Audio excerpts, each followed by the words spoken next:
Good morning, everyone, and thank you for taking the time to be on this call. And I want to apologize to those who text me or tried to reach me previously. I just have been inundated with things, and so I appreciate your patience. I do want to offer my sincere condolences to those who have lost loved ones. Well, this is an unbelievable challenge that we're facing in this time, and I really want to share my condolences with those people. I also want to share my gratitude to those who are on the front lines, the nurses, the doctors, the public safety workers, the first responders, all those people who have been so diligent, sacrificing so much to help us during this challenge. I do want to thank our staff, our coaches, our student athletes for their patience and response to our new normal, our new operations. It's difficult to articulate the transition that our coaches and student athletes in particular had to go through as we've dealt with a new way of operating. And I want to thank the staff for how they responded to help our student athletes and coaches for in trying to make sure that they have a method to communicate and stay active. So I just want to share thank you to them. I know there's a lot of questions. I could probably address a lot of them just by giving you guys a speech, but I'll spare you that. So please, Jerry, why don't we just turn it over to you and you can rock and roll. Okay, I love to rock and roll.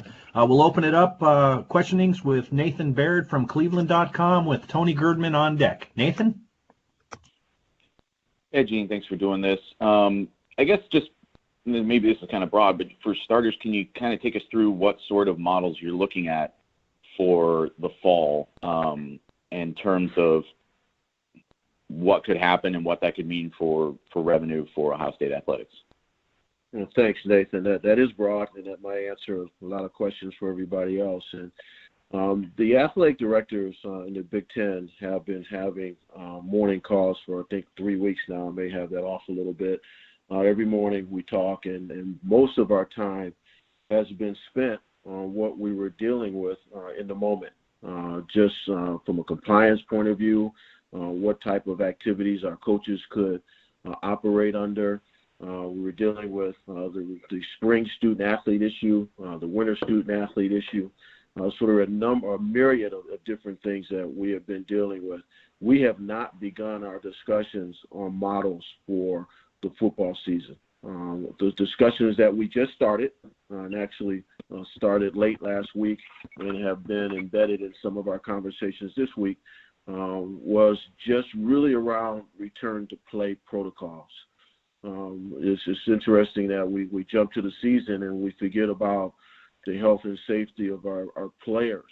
Just to put it in perspective, remember, team, that our players would be typically in spring ball. In fact, we'd be playing our spring game tomorrow, so that means they would have had all of that conditioning.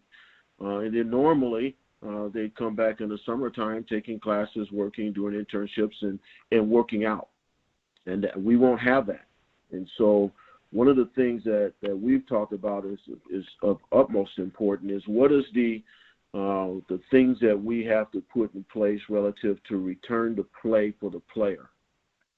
Is that a 8-week, 6-week, 4 weeks schedule for them to reacclimate into a grueling physical competitive environment to make sure we avoid muscle tissue issues, sprains and strains and tendons and ligaments and all the contusions, all those type of things that could occur because you haven't been working out at the same level of intensity that we have historically prepared them.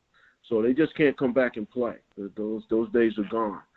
So we really haven't begun to talk about models. I know everybody's doing that, but we've been focused on that. How do we do that? Now that determination, that schedule, that timeline will allow us to move in a different way and looking at models for the season. The other thing is this is a collective decision around the country. There has to be a national resolved for this. So we have athletic directors, conference commissioners, American Football Coaches Association, the NCAA Committee on Competitive Safeguards and Medical Aspects of Sports, the Football Oversight Committee. There's an NCAA COVID-19 advisory panel. We have one in the Big Ten. So all these entities have to collaborate to get to a point where we can even think about what would be the right model for the season after return and what the return to play model is. And so obviously there's a lot there that I just shared, but that is the big picture, team. We haven't even begun to talk about all the scenarios that have been talked about publicly because we've been focused on the things that we had to focus on relative to getting to operationalize under this virtual space that we're in, but also talk about return to play. I would also share that you guys need to consider is many of these decisions will be based upon where the states are. If you look across the country now, there's different dates for when gatherings can return. And so we obviously, in Ohio, we're blessed to have our governor make some early tough decisions, and we're able to maybe at some time return earlier than somebody else. So there's a lot of layers to this decision-making process, and we'll just have to wait and see. Relative to the budget, this fiscal year, we'll end up in a good spot. Obviously, a lot of our revenue was in, and frankly, unfortunately, we did not incur the expenses associated with the spring sport operations.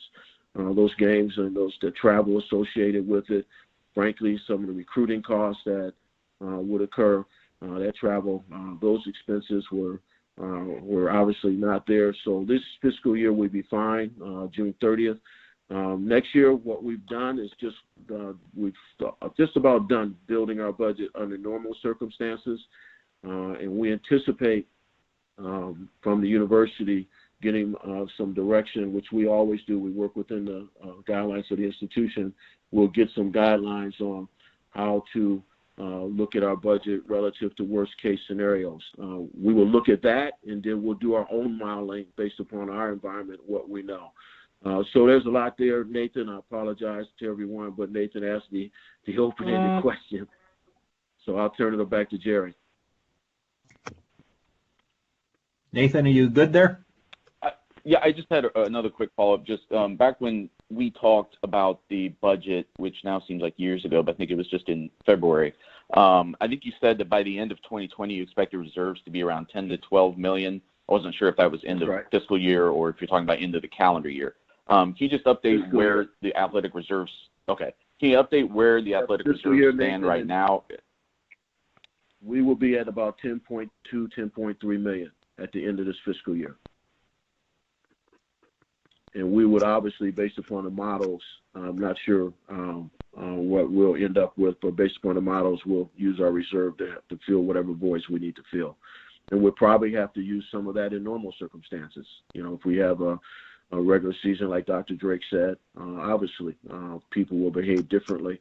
We might have to invest in some things that we historically haven't invested in relative to hygiene. There's a number of different things that might cause us to dip into that reserve, but it'll be somewhere between 10.2, 10.3, Nathan. Great.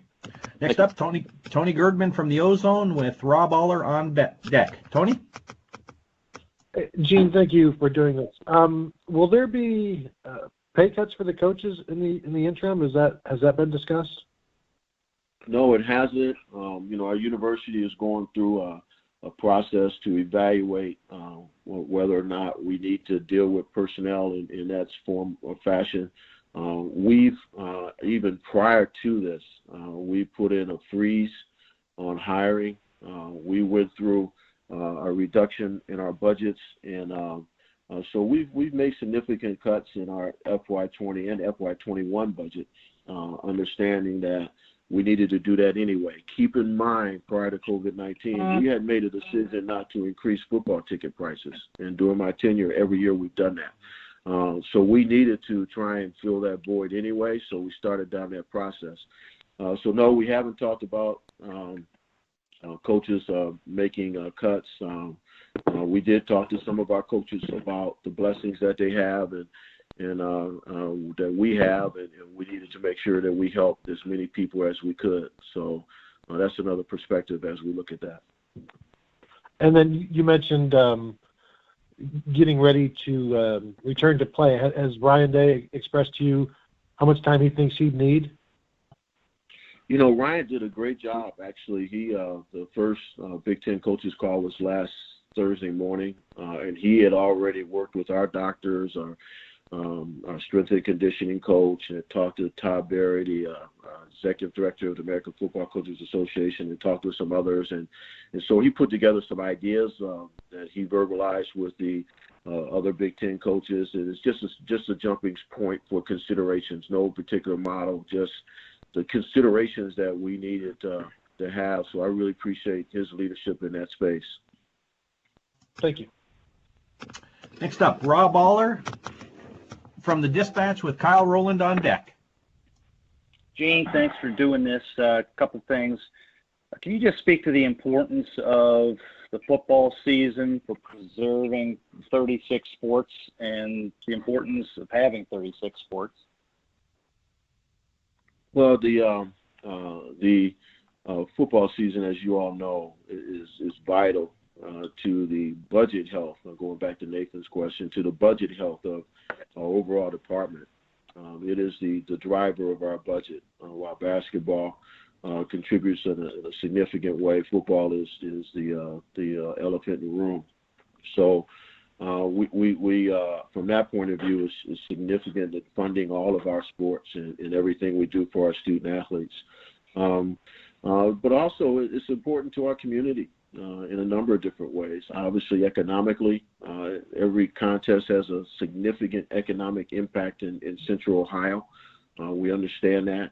The esprit de corps in our community, on our campus, is tied to our success around football, and people feel good on Sunday mornings. You guys feel good on Saturday nights after a game. You don't cover a loss. So at the end of the day, it contributes to our overall morale. And so it's very important from that perspective. So the visibility of Columbus and everything we do here at the university, because we're still, if not the most televised program in the country, we're certainly at the top of the pyramid. We have an opportunity to allow people to look into the window of Columbus and the window of the Ohio State University. And so it's important on a number of levels, Rob, and we're blessed to have the opportunities we have with football, so it's important. A follow-up, kind of a big picture question for you. You're now Power 5, but you've been at other places. What's the extra year of eligibility? I know how it impacts you a little bit. Let's say for a MAC school, have you thought about that and the challenges they face? I guess they're more reliant on student fees, that type of thing. Yeah, that's a great question, Rob. And actually, that issue took a lot of our time as ADs. Typically, our calls are anywhere from an hour to 90 minutes, and probably 4 of our calls were 90 minutes each around that topic in the aggregate. And so, not just thinking of ourselves, but thinking nationally, like your point, but even thinking of the uncertainty that we have and what does that mean. So every school in our conference took a different approach. Some didn't fund student athletes returning in our conference. They provided them an opportunity, but if they were on aid before, they had to pay their own way. So that's a little different. But obviously for the lower resource schools, it was. I'm imagining that it's probably even more challenging for them. Now, many of them don't have as many sports. So in our conference, we have 12. I think the team up north has 11. Penn State may have 11. And there's some that only had 12 or had only had 8 or 9. But it all depends on how many student athletes you serve and how those scholarships are funded. For us, we had a universe of 70 student athletes who could return. 31 of them chose to return. The other 39 decided to take the jobs that they had secured, and or go to grad school like they have secured. Some of them have tested the pro market, but 31 are coming back, and that's equivalent to 14.28 scholarships for us. So we decided that it was important to provide those kids that opportunity. Our coaches took cuts to their budgets in order to allow us to do that. And that is a little north of about $630K. So you know that those scholarships, because they're in and out of state, and they're all equivalency sports. That's so partial scholarships. Now the student athletes will cover a little south of $700K. So for the institution, frankly, it's a revenue stream for those student athletes to come back. And then the expenses associated with them, having them on the teams, is a little north of $320K, excluding meals. Meals will probably be around $40K. So when you do the aggregate of that, it's within that $900K area. But we felt it was important to provide those kids that opportunity. Thanks. Next up, Kyle Rowland from the Toledo Blade with Bill Landis on deck. Kyle? Hey, Gene. Appreciate you doing this. As we get into May and June, is there like a hard deadline in regards to the football season where some sort of plan is going to have to be known? I haven't really talked to my colleagues about a hard date yet with that. I think that what we have to figure out, what is that return to play window? So let's keep in mind, for example, we know that at Ohio State, our summer session is virtual. So many of our student athletes in football are not here. Some are not. So normally we would start practice that first week in August, last week of July, getting ready for September 5th. Do we feel we need longer now? I don't know that. Do we feel we need a longer period of time to help them physically get back into the grind? Maybe you need 2 weeks straight without pads. I don't know that. That's where we need, that's where the collaborative with the medical people, the strength coaches, and everybody across the country has to occur. So I think to your question, the hard date will come in relation to what we figure out there. And we haven't figured that out yet. And I don't know if that answers your question, but that's how I look at it. Do you foresee is it possible if, I don't know, at some point this summer, the social distancing, the guidelines are changed and, people can congregate, whatever, but obviously you guys are still having virtual classes this summer. I mean, can players return to campus then at that point, or I guess how would that work? Yeah, I think it depends on where they are, right? So that's the other issue we have to deal with is different states have different orders. And so it depends on what those orders are. So let's say, to your point, in Ohio, because, again, our governor did a good job fast, if we're able to be a little bit more laxed in that space, can our athletes from wherever they are travel from where they are? I mean, there's restrictions in different areas. So at some point, I don't know if we would want G. Scott driving from Washington. Can he fly? I don't know. So there's a lot of things that we have to vet before we get to a place of understanding that question. But is it a possibility? Of course. But we'd have to figure that out. And in that space, we'd have to have some guidance on what is our new gathering guidance.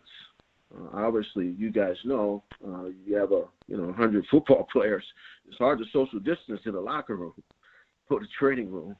So at the end of the day, we have to. It's just not getting to a place where we're relaxing our social distancing. It's getting to a place where we could say it's okay for those group dynamics to occur. And I have to rely on the experts on that. We're as ADs, we got to rely on the experts on that because we cannot put our kids at risk. Does that answer your question? Yeah, I appreciate it. Next up, Bill Landis from The Athletic with Dan Hope on deck. Bill? Thanks, Jerry. Hey, Gene. When Bill. you talk about the ramp-up time you might need for football, and you're sort of discussing that now, is the ramp-up time different by sport, and how might that complicate your guys' conversations as you try to figure out like a starting point for when you need to have these athletes back on campus to prepare for their seasons? Bill, great question.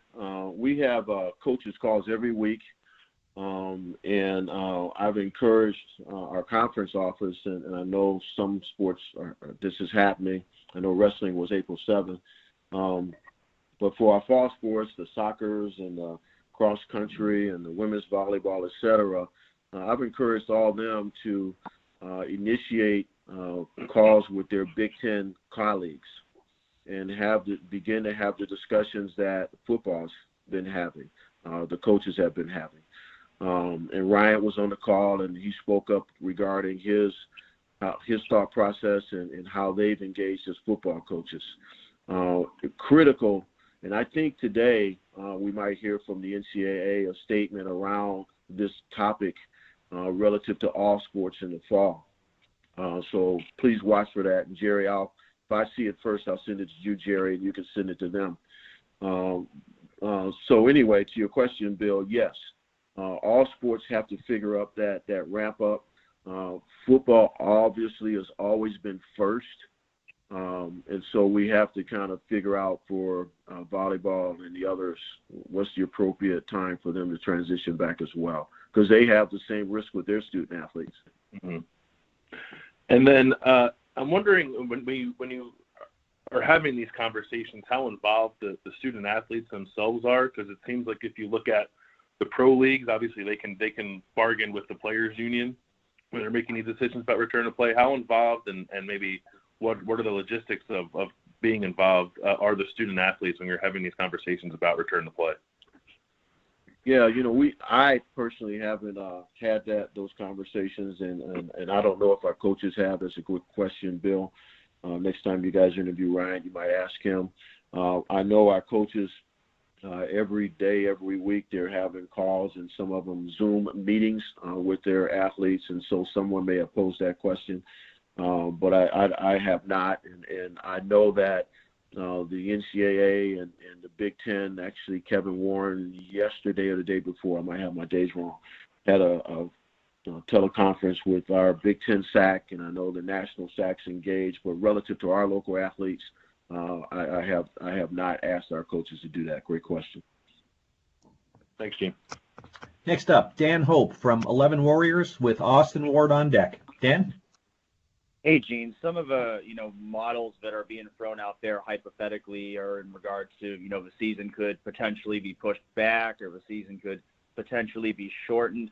What is interested from your perspective in terms of, for example, the Oregon game in September and the non-conference games that you have scheduled, how do you work on that from your perspective if something is put in place that requires the season timeline to be altered?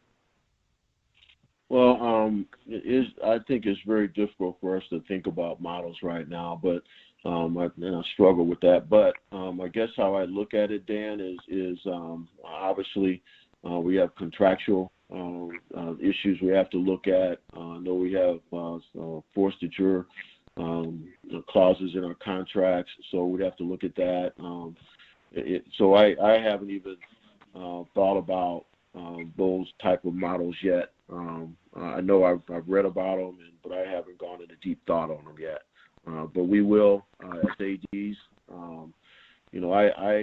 So you guys know, I just love to have these conversations with my colleagues when you're talking about these issues, to listen to Barry Alvarez and others and come to some conclusion. So I really haven't gone that deep, but we would have to look at contracts, to your question, Dan, and see what obligations we have there. We got Bowling Green, Buffalo, so we'd have to go through that process.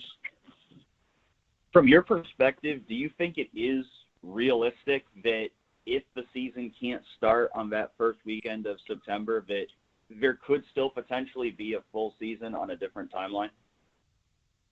I don't know. I saw somebody say something about pushing it back, and I haven't looked at the calendar relative to finals. Then you have to make decisions on the importance of postseason versus regular season. There's a lot of elements in that. So I'm not going to go down that path yet, Dan. Thank you, Gene. Thank you, buddy. Next up, Austin Ward with Lettermen Row with Jared Smalley on deck. Austin? Hey, Gene. When we talked to Coach Austin. Day, a week or so ago, he mentioned being able to maybe send groceries to players, and I think there's a story about Alabama giving Fitbits or Apple Watches or something to their team. What are you guys allowed to provide to these athletes when they're not on campus right now? Yeah, we've been able to provide some nutrition to some kids based upon their circumstance and where they are.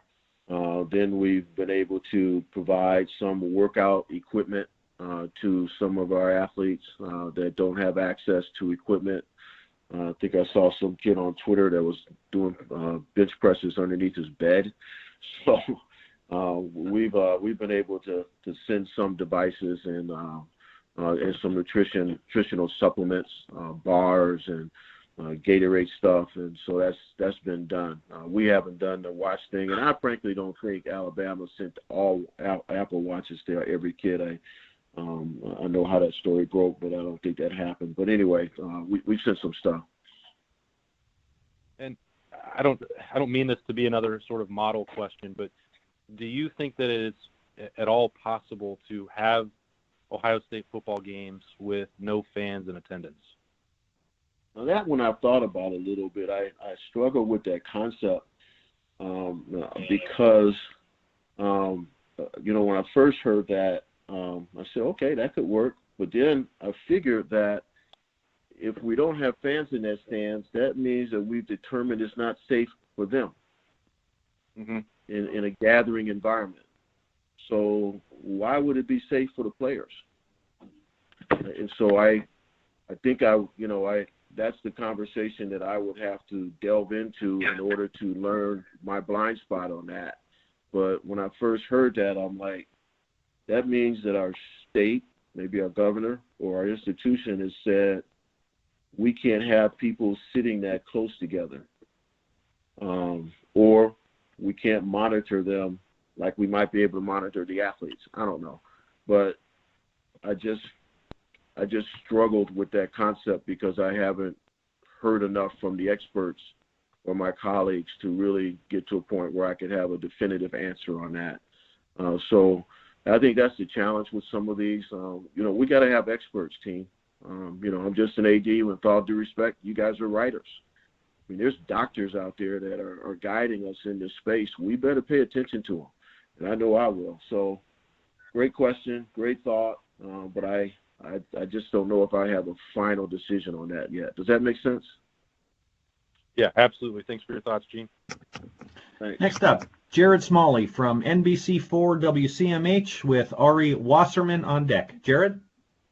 Hey, Gene, that actually sets up perfectly to what I was going to ask about the possibility. We're obviously here in Columbus monitoring what could happen with Memorial Tournament and their potential of not having patrons on the golf course. That's obviously still a discussion. Can you just give us some more insight into how that affects the bottom line? You're talking about you're accustomed to having 100,000 essentially customers who might not be there. Nobody's real excited about that possibility, obviously. But can you just explain the impact that would potentially have? Oh, major impact. I haven't gone into the details yet, but the reality is it have major impact on what we would be able to do for our student athletes. And frankly, we have a decent renewal rate right now with our season tickets, so we got to return all that money. So that's an operational issue. So there's just a number of logistics around that. But the bottom line to your question is it have a major impact, and I haven't begun yet to look at the cascade effects of that. Yeah. Thanks, Gene. No problem. Next up, Ari Wasserman from The Athletic with Joey Kaufman on deck. Ari?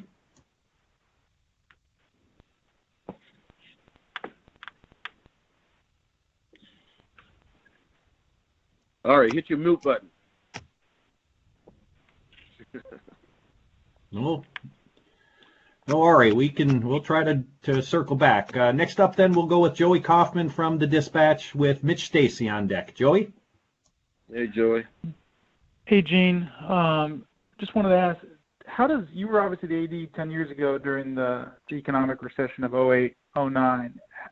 How does this moment in time compare to that? Obviously, in the spring, you guys would be doing a lot of fundraising and asking donors for money. So I guess how does this period compare to the last kind of great economic uncertainty? Oh, this is worse, Joey. Great question, by the way. This is worse.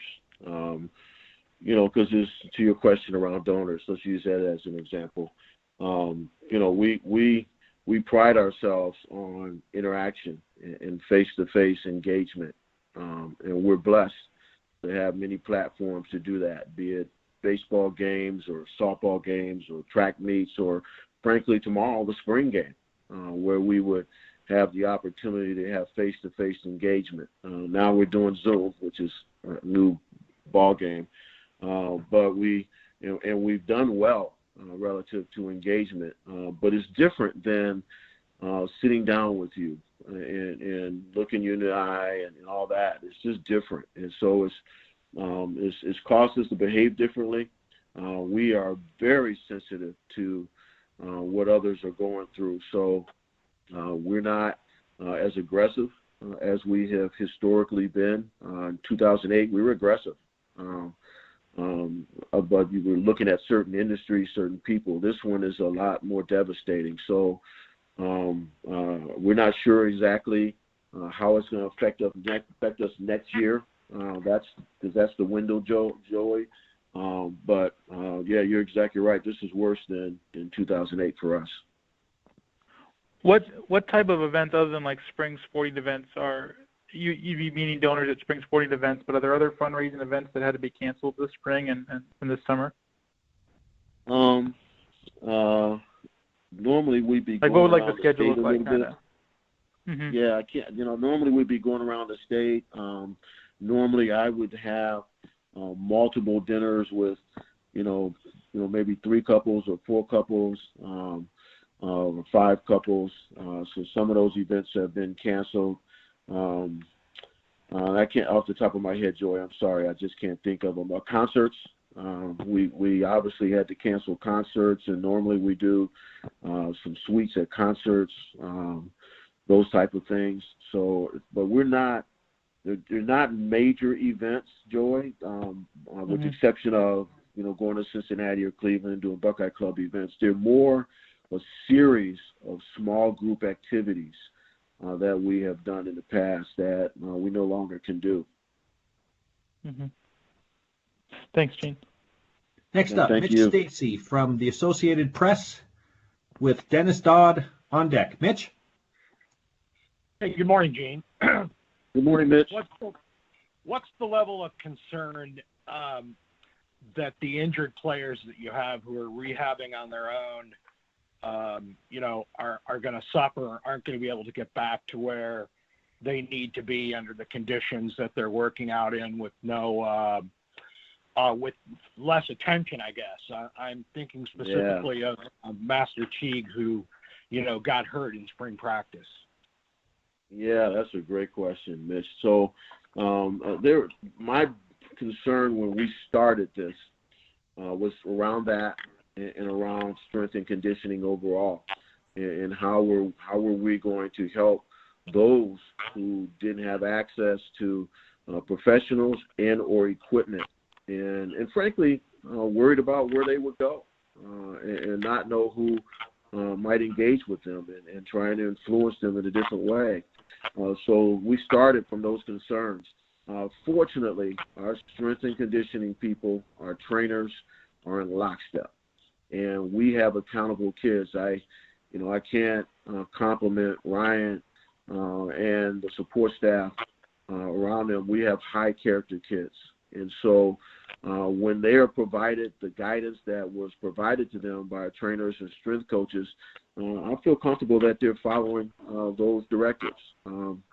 Parents, in some cases, with Master Teague, using him as example, I don't have major concern with him because his parents were off the chain, and he's a very accountable kid, so he's going to do what was recommended. So yes, is there a concern there? No question.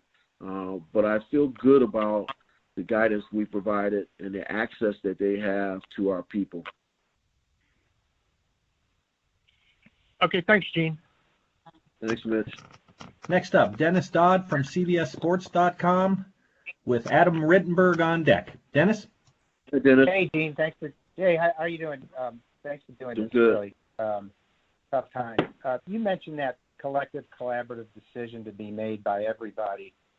With there being no czar of college football, you guys can't even agree on how many conference games to play, conference to conference. Those NCAA return to play guidelines are just that. They're guidelines. They're not binding. How do you guys make the right, timely decision as administrators, I guess? Yeah, we're what we've shifted to, at least in the Big Ten and the other A5 schools, is our commissioners. We're relying heavily on our commissioners and to help guide us in this space. They've done a marvelous job of collaborating and driving. We also are putting a premium on the Football Oversight Committee. We feel that that committee, which has Todd Berry on it from the AFCA, we have a representative from our league on it. Those two, for us, listening to the medical experts, those are the two we lean on. And so you're right, Dennis, there's going to be probably an inflection point where there's going to be a difference of opinion on something. I have no clue what that would be. But the reality is, I think everyone, at least as ADs and A5 commissioners and the people that I know on the Football Oversight Committee, player safety is going to be paramount. And what we end up doing with the season, I have no clue. And also, in your opinion, can college football play games without students on campus? That's the other issue. I don't know. Think about that. If students aren't on campus, that means the institution has made a decision. It's not safe for those students to be here on campus. Right. So why would it be safe for student athletes? Right. I keep hearing that, and I'm like, how does that work? At the end of the day, it doesn't make sense because I know I'm not going to be in charge of putting our kids at risk if the leadership has made a decision that the environment's not safe. But I've already heard, and you probably have too, from other coaches that if we get this testing, it's okay, and we can do it. They can still study. I'm sure you've heard some of that. Yep, I've heard it. Thank you, Dennis. Next up, Adam Rittenberg from ESPN.com with Bruce Hooley on deck. Adam? Hey, good morning, Gene. And with that in mind, if there isn't an ability to have everybody there safely until 2021, and everyone's saying if we don't have a season, it's catastrophic for college athletics, when do you start looking at the spring? I know it's way off and it's a model and it's out there, but the idea of playing a college football season in the spring, because that's when it'll be safe for everybody. Yeah, I don't know. We again, to your point, Adam, we haven't even begun that. I'm hopeful that we have a football season in the fall in some form or fashion. So I'm entering this return to play thought process with the hopes that some model will work for the fall. That might be naive on my part, but I I have to believe that something's going to happen. What it's going to look like, I don't know. But I'm certain that in the worst case scenario that conversation will occur. We just haven't had that. And how important is it for you guys as ADs, given how many people you're overseeing and the amount of money, to have some indicator, whether it's from Kevin or the commissioners as a collective, of we're looking at shortening the season likely, or we're looking at the spring more strongly? How important is it for you guys to get just that hint in the next 30 to 60 days?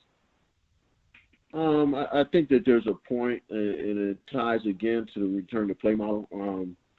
There'll probably be, and I don't know, I haven't even thought about that. That's a great question. It is important that we get to that decision-making point, and I think a lot of it will depend on the experts and what they say and what they do, what they say is safe.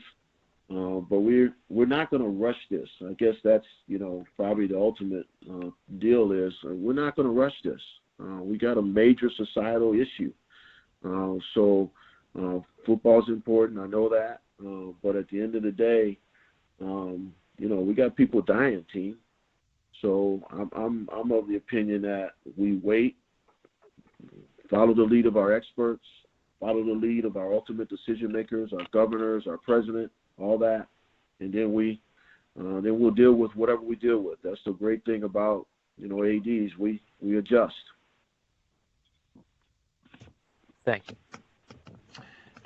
Final two callers here. Next up, Bruce Hooley from Sports Illustrated Maven with Steve Hellwagon on deck. Bruce? Hey, Bruce. Hi, Gene. You've already done a really good job of explaining the difficulty and optics of having games with no students on campus, no fans in the stands.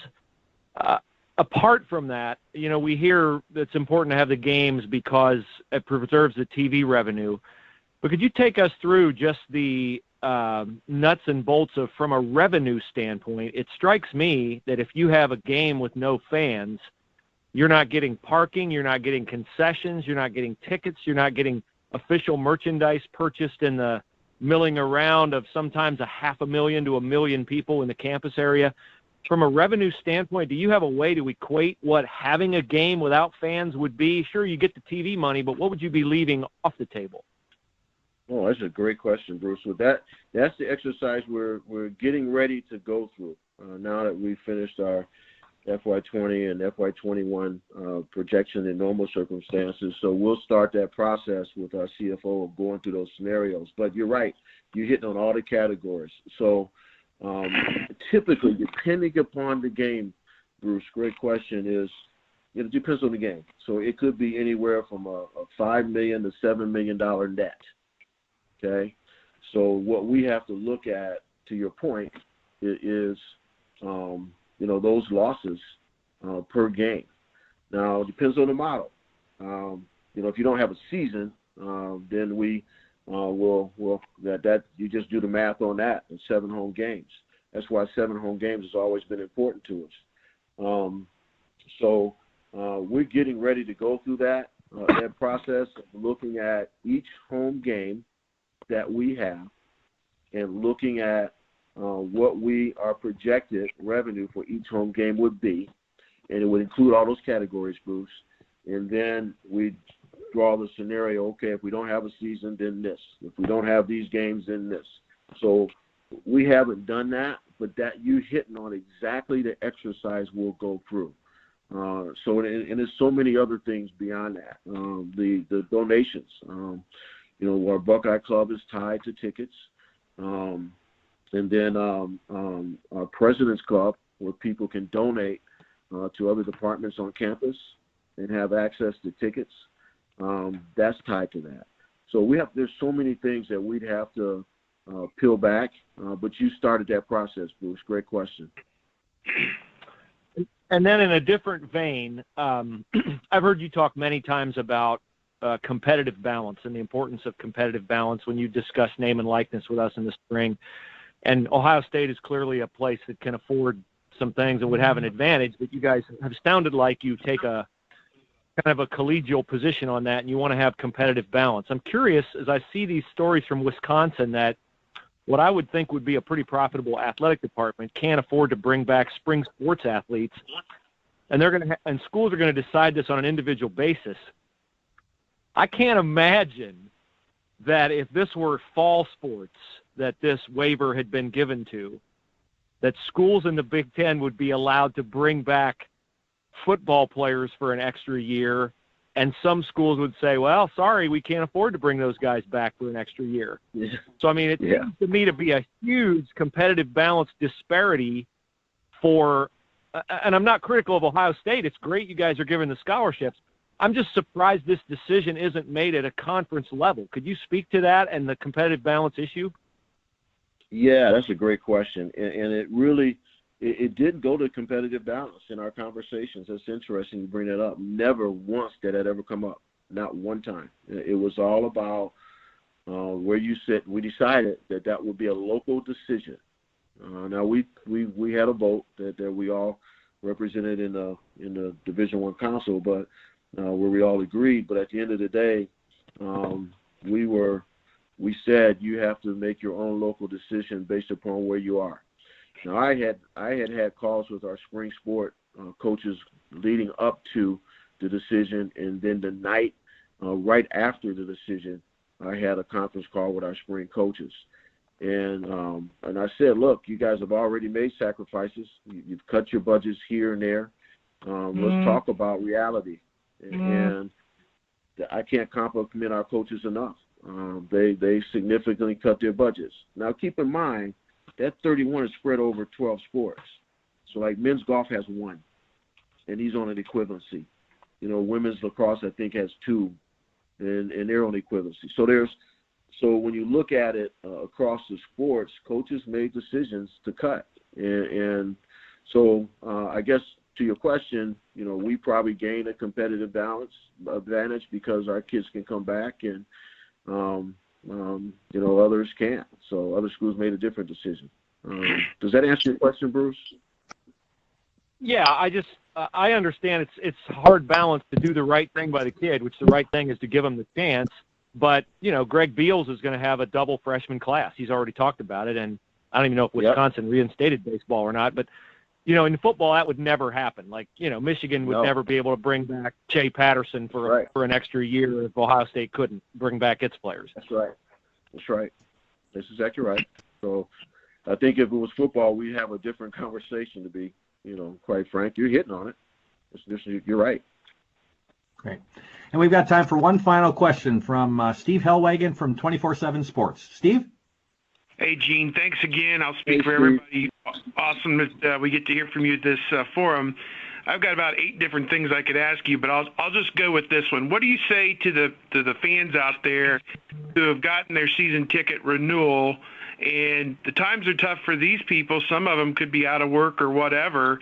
Are you guys going to take that into account, extend some deadlines, and understand that, you know, somebody may not be able to put down $1,500 for a couple tickets right now, and with the prospect there may not even be a season? Just what are you saying to season ticket holders right now? Yeah, thanks for that question, Steve. We had already announced that we extended our renewal deadline.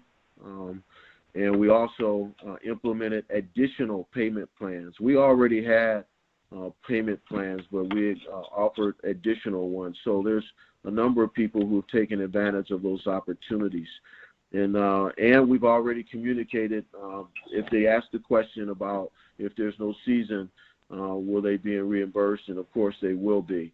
So we've gotten pretty good response from our fans in that space. We've had, I think, from the last report, we've only had 10 people who called back and said, "Hey, I need to make a different decision.